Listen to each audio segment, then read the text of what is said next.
ngọn lửa tìm về với cội nguồn, ngọn lửa bồi hồi cháy bắn. Ôi cao nguyên, những chiến sĩ cao nguyên bên anh ở bờ bồi. Cháy lên ơi lửa thiên, cháy mãi cho bóng em hiện ra. Giữa ngọn lửa em trao bầu rượu, em trao lời nói nhớ mãi nhớ. Lời nói lửa cháy rượu đắng ngày nào. Còn đàn chim chơi ra bay qua giữa bầu trời. Còn dòng sông qua suốt qua trôi qua dưới mặt trời. Còn yêu em anh, còn thương em nói người ơi. Cháy lên đi lửa thiên cao nguyên, còn mãi trong ta tình yêu cao nguyên. Cháy lên đi lửa thiên cao nguyên, còn mãi trong ta tình yêu cao nguyên. Cháy lên ơi lửa thiên, cháy mãi cho bóng em hiện ra. Giữa ngọn lửa em trao bầu rượu, em trao lời nói nhớ mãi nhớ. Lời nói lửa cháy rượu đắng ngày nào. Còn đàn chim chơi rao bay qua giữa bầu trời. Còn dòng sông qua suốt qua trôi qua dưới mặt trời.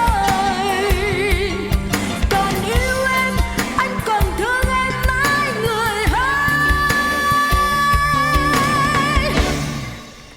Cháy lên đi lửa thiên cao nguyên, còn mãi trong ta tình yêu cao nguyên.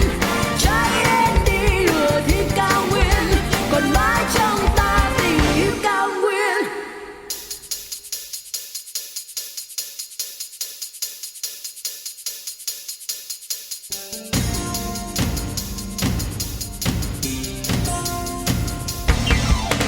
Cháy lên đi lửa thiên cao nguyên, còn mãi trong ta tình yêu cao nguyên. Cháy lên đi lửa thiên cao nguyên, còn mãi trong ta tình yêu cao nguyên.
Thank you.